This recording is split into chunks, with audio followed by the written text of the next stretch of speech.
হাই everyone, আশা কৰোঁ সকলো ভালে আছে। মই এটা অন্য এটা ভিডিঅ'লৈ সকলোকে স্বাগতম জনাইছোঁ। বহুতে মোক সুধি আছিলে যে বি এড কোৰ্চটো ৰেগুলাৰ ক্লাছ হয়নে বা ৰেগুলাৰ কলেজলৈ যাব লাগেনে?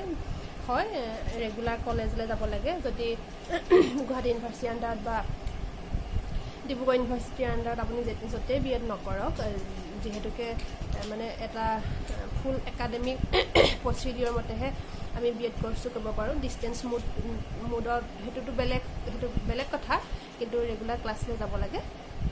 তাৰপিছত আৰু এটা কথা সুধিছিলে, মানে কম নাম্বাৰ আছিলে বি এ হাই ছেকেণ্ডেৰী বা মেট্ৰিকত, কিবা প্ৰব্লেম হ'ব নেকি? আপোনালোকক কওঁ যে এতিয়া মানে কি হয়, টিচাৰৰ চিলেকশ্যন প্ৰচিডিঅ'ৰটো চৰকাৰে কেতিয়াবা মানে এইটো চেঞ্জ কৰি থাকে। এতিয়া আমাক কি কৈছে, চিটেটত 80% ধৰিছে, বাকীবিলাক একাডেমিক 5% বা 10% তেনেকৈ ধৰিছে। গতিকে আপোনালোকে ফাৰ্ষ্ট বি এডটো যদি কৰি লয়, নিশ্চিন্ত থাকক, একাডেমিকে কোনো ধৰণৰ ইমান মানে প্ৰভাৱ নেপেলায়। আৰু সেইকাৰণে কওঁ যে, বা ফিক্স এইটোও নহয় যে টেটৰ পৰা 80% ধৰিব, বাকীখিনি 20% ধৰিব। চৰকাৰৰ ৰুলছ ৰেগুলেশ্যন কেতিয়া চেঞ্জ হৈ থাকে আপুনি মইতো গম নাপাওঁ। সেইকাৰণে একাডেমিকটো ইমান প্ৰভাৱ নপৰে। আপুনি যদি বি এড কৰিম বুলি ভাবিছে তেন্তে নিসংকোচে একদম ধুনীয়াকৈ বি এডটো কৰিব পাৰিব। তাৰপিছত আৰু কুৱেশ্যন আছিলে, ইংলিছত যদি কুৱেশ্যনটো আহে আমি কেনেকৈ পাৰিম, কেনেকৈ বুজিম? আপোনালোকক কওঁ যে যিহেতুকে ক্লাছখিনি কলেজ মানে কলেজ মতে বা কোন কলেজত কেনেকৈ ইংলিছত বেছিকৈ ফ'কাছ কৰে নে বা অসমীয়া মিডিয়ামটোকে তেওঁলোকে বেছি গুৰুত্ব দিয়ে নে, সেইটো কলেজখনৰ ওপৰত নিৰ্ভৰ কৰে। হৈ যাব, আপোনালোকে এডজাষ্ট কৰি ল'ব পাৰিব, সেইটো চিন্তা কৰিব নালাগে।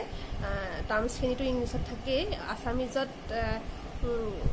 টিচিং কৰিলেও, মানে শিক্ষাদান দিলেও, শিক্ষা গ্ৰহণ কৰিলেও অসমীয়া মাধ্যমত কুৱেশ্যনখিনি আপোনালোকে খুব সুন্দৰকৈ বুজি পাব। সেইটোতো একেবাৰে চিন্তা কৰিবলগা কথাই নহয়।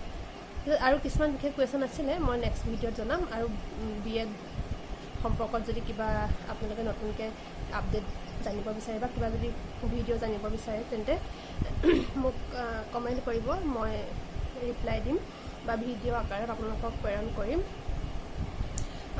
আশা কৰিছোঁ আপোনালোকে ভিডিঅ'টো ভাল পাইছে আৰু ছাবস্ক্ৰাইব কৰি থ'ব।